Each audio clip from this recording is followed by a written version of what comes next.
노출 연기로 데뷔했던 의외의 스타 여배우 탑 6. 배우는 작품을 통해 만나는 캐릭터에 따라 타인의 삶을 경험하게 된다. 수술용 메스를 든 천재적인 외과의사였던 배우가 다음 작품에선 칼을 잘 다루는 연쇄살인마가 되기도 한다. 배우는 주어진 캐릭터를 최대한 잘 소화해내며 작품 속에 녹아들어야 한다. 이런 측면에서 노출 연기 역시 배우가 자신의 캐릭터를 적절히 소화하기 위해 반드시 필요한 부분이지만 부담감이 클 수밖에 없다. 아예 노출 연기가 필요한 작품의 캐스팅 제안은 원천적으로 배제하는 배우들도 있을 정도다. 반면 노출 연기의 필요성을 받아들여 최선을 다해 작품 속에 녹아드는 배우들도 있다. 이런 열정 때문일까? 과감한 노출 연기를 선보인 배우 대부분은 연기파 배우로 성장한다. 2007년 영화 궁녀로 데뷔한 신소율은 무명 시절을 거쳐 2012년 7월부터 9월까지 방송된 응답하라 1997을 통해 비로소 스타덤에 올랐다. 그리고 몇 달 뒤인 2012년 12월 영화 나의 PS 파트너가 개봉했는데 신소율은 조연으로 출연했다. 제목의 PS는 폰섹스의 줄임말로 영화는 지보다 더 궁금할 수 없는 19금 연애의 모든 것을 표방했다. 당연히 노출 수위도 높을 수밖에 없어 보이는 설정의 이 영화 여자 주인공은 김아중이었다. 그렇지만 김아중은 PS를 통해 19금 연애를 표현했을 뿐 별다른 파격 노출 장면은 없었다. 대신 현승, 지성분의 옛 여친 소연 역할로 출연한 신소율이 상당한 수위의 노출 연기를 선보였다. 당시 연예계에선 이제 막 든 신소율의 노출 연기를 안타까워하는 목소리도 많았다. 무명 시절 촬영한 수위 높은 영화가 드라마로 인기를 끈 뒤에 개봉했기 때문이다. 영화 개봉을 앞두고 진행된 각종 인터뷰에서 신소율은 이 선택에 후회가 없느냐는 질문도 많이 받았다. 그렇지만 신소율은 전혀 그렇지 않다라며 걱정했던 것은 아직 신인인 여배우가 노출신을 찍으면 인지도를 올리기 위한 전략이라고 보는 시각인데 예전에 했던 밝고 어린아이 같은 캐릭터와 너무 다른 소연의 모습에 욕심이 생겨 출연을 결정했을 뿐이라고 설명했다. 실제로 신인 여배우의 노출신을 두고 인지도를 올리기 위한 전략으로 보는 것도 사실이다. 파격적인 노출 연기로 급격히 화제성을 키웠지만 얼마 지나지 않아 연예계에서 사라져버린 반짝 스타들도 많은 만큼 완전히 틀린 말은 아니다. 그렇지만 노출 연기로 먼저 주목받은 뒤 연기파 배우로 성장한 배우들이 훨씬 많다. 김태리, 임지연, 김고은, 강한나, 이유영 등은 요즘 한창 잘나가는 여배우들이다. 김태리는 최근 TVN 드라마 정년이로 자체 최고 시청률 16.5%, 닐슨 코리아 전국 기준을 찍으며 또 한 번의 성공 신화를 썼다. 드라마 미스터 션샤인, 25, 21, 악귀 등을 연속 성공시켰으며 1987, 리틀 포레스트, 승리호, 외계 플러스인 등의 영화에서도 좋은 활약을 이어가고 있다.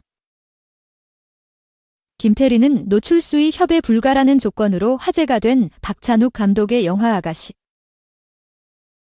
오디션에서 1500대 1의 경쟁률을 뚫고 발탁돼 김민희와 파격적인 동성애 배드신을 선보이며 데뷔했다.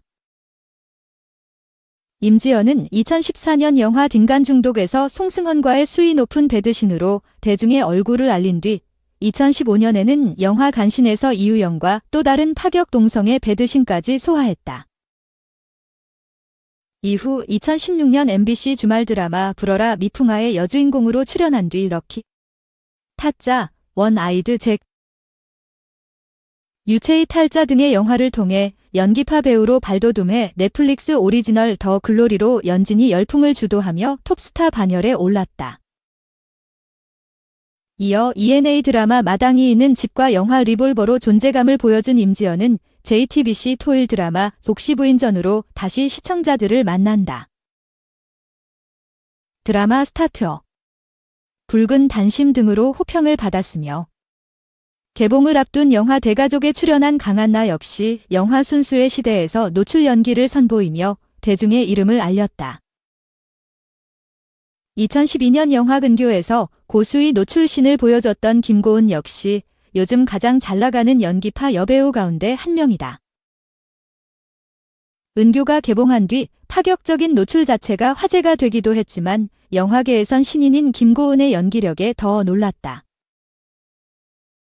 바로 캐스팅 제안이 쏟아져 김고은은 차이나타운, 협력, 칼의 기억,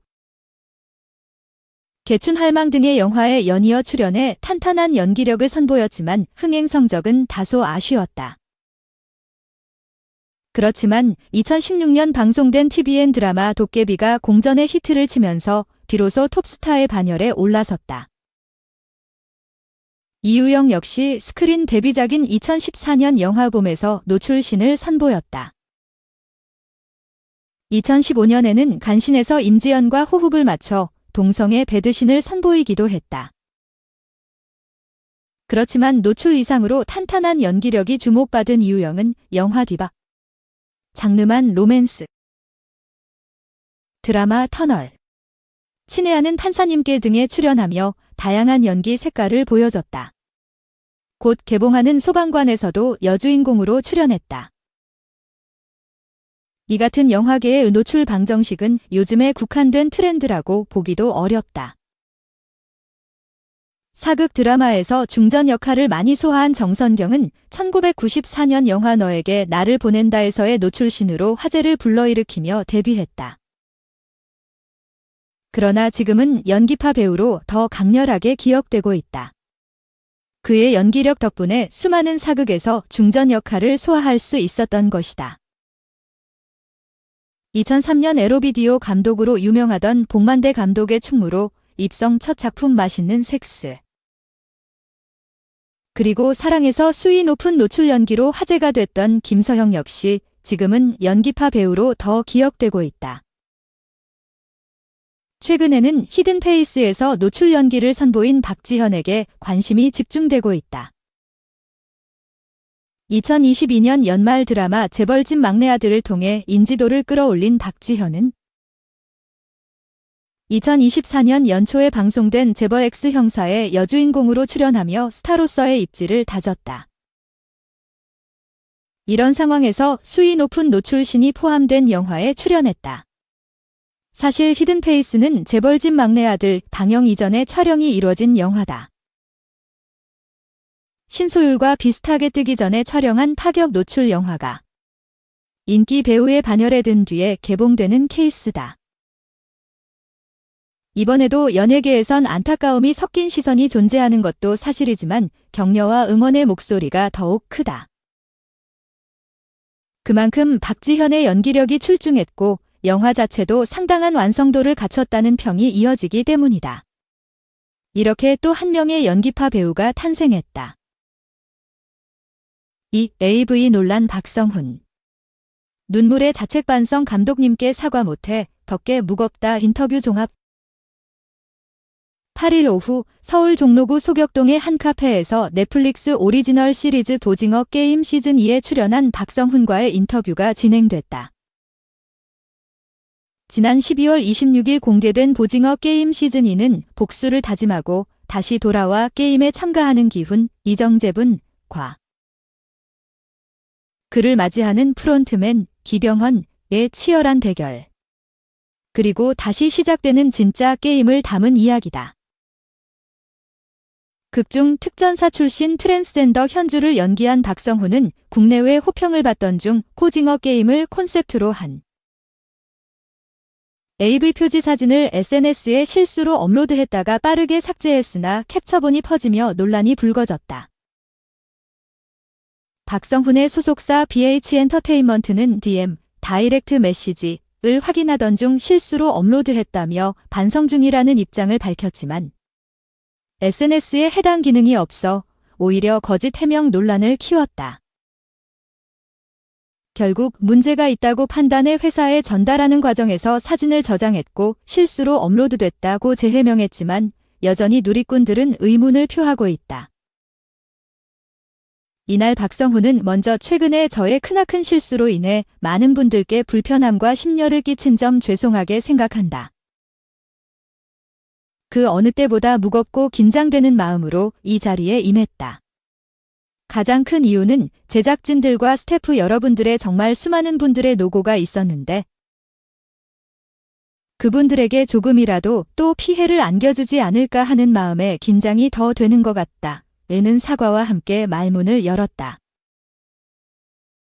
작품 공개 첫 주간이었던 당시 시청자들의 반응을 담당자와 주고받다가 문제의 사진을 발견해 전달하는 과정에서 조작 실수로 업로드됐다고 설명한 박성훈은 저 자신도 납득하기 어려운 상황이지만 올라가 있었다며 담당자와 바로 연락한 뒤 사진은 바로 삭제했고 영상도 안 봤다고 강조하며 어쨌든 실수로 올라간 거지만 잘못은 잘못이다. 정확히 인지하고 며칠 동안 정말 많은 자책과 후회와 반성을 했고 이 순간까지도 하고 있다고 털어놨다. 그런가 하면 최근 진행된 인터뷰에서 황동혁 감독은 해당 논란과 관련해 불쾌하다고 솔직한 마음을 전하며 성훈 씨와 그 문제에 대해 얘기를 못 해봤다. 누가 성훈 씨한테 보낸 것 같은데 어떻게 그걸 올리게 됐는지는 들어보지 못했다. 저도 사실은 알고 싶다. 왜 그런 실수를 했는지라고 말을 이었다. 이에 대해 박성훈은 그 일이 있고 난 직후에 전화를 드렸던 걸로 기억한다. 근데 통화가 연결이 되지 않았고 그 이후에 감독님이 바쁘셨다. 너무나 죄송한 마음에 다시 전화드릴 용기가 나지 않았다. 지금 큰 일정이 좀 지나고 저의 이슈들도 일단락된 다음에 전화를 드리는 게 맞다고 생각했다. 저의 마음 자체는 회사를 통해서 다 전달이 된 상태지만 아직까지는 너무 죄송한 마음에 직접 전화할 용기가 없다고 솔직하게 말했다. 또한 박성훈은 사실 작품과 캐릭터가 많은 관심과 사랑을 받고 있는 와중에 이런 일이 발생해서 사실 굉장히 속상하다. 또 아까 말한 것처럼 일단 저희 팀 전체에게 가장 송구스러운 마음이 크다며 울컥했고 거짓 해명 의혹을 부른 사진을 저장에 대해서는 그게 후회되는 부분이다. 저장하지 않고 말로만 전했으면 어땠을까 후회가 된다고 덧붙였다. 마지막까지 잘못은 제가 했으니 질타는 저에게 해주시길 바란다며 거듭 사과한 박성훈은 내 영향력이 얼마나 큰지 실감했다. 콘텐츠에 참여하는 일원으로서 어깨가 무거워진 것 같고 지나고 보면 저에게 성장하는 계기로 남았으면 좋겠다고 전했다. 3. 인터뷰 직어전 최수빈, 유연석. 같은 회사라도 안 친했는데 백허상은 예상. 최수빈은 8일 서울 강남 청담 킹콩 바이스타 14옥에서 스포츠조선과 만나 유연석과 같은 회사라도 안 친했었다라며 베스트 커플상은 우리가 받을 것 같았다라고 했다. 지난 4일 종영한 MBC 금토 드라마 지금 거신 전화는 이하 직어전은 협박 전화로 시작된 정략 결혼 3년차 쇼인도 부부의 시크릿 로맨 스릴러를 그리는 작품이다. 최수빈은 직어전에서 수어 통역사 홍희주 역할을 맡아 열연했다. 마지막 화까지 최고 시청률 8.6%, 닐슨 코리아 제공. 전국 기준로 자체 최고 시청률을 경신한 직어전은 홍희주와 남편 백사원, 유연석이 현관 쇼인도 부부로 시작해 점점 서로에게 빠져드는 로맨스를 그리면서 시청자들에게 설렘을 안겼다. 최수빈은 사주, 사원 플러스 희주, 커플에 대한 호응이 컸던 것에 이번 작품은 특히나 연석 오빠와 서로 의견을 많이 나누고 소통을 했던 작품이다. 애정신뿐만이 아니라 다른 감정신도 그랬다. 서로 아이디어도 내놓고 의견을 나눴는데 새로운 경험이었다. 같이 얘기를 나누다 보니 신들이 그렇게 잘 나온 것 같다고 진단했다. 그러면서 유연석과의 친분에 대해서도 들려줬다. 최수빈과 유연석은 이번 작품으로 처음 연기 호흡을 맞췄지만 킹콩 바이 스타쉽 소속으로 한솥밥 사이인 만큼 촬영 전부터 친했을 것이라는 관측이 많았다. 그러나 최수빈은 같은 회사라 해도 배우들은 회사에 출근하는 게 아니다 보니 마주치지 않는다. 그래서 친해지지 못했다. 극 초반까지 연석 오빠도 먼저 다가오는 느낌보다는 낯을 많이 가렸다. 아무래도 작품 초반에 희주와 사원이 거리가 있는 역할이다 보니 저희도 실제로 사이가 뗀뗀했다라고 고백했다. 가까워진 계기로는 이런저런 소통하면서 서서히 가까워진 것 같다. 명확하게 기억나지는 않지만 워크샵 가는 장면을 상주에서 촬영했는데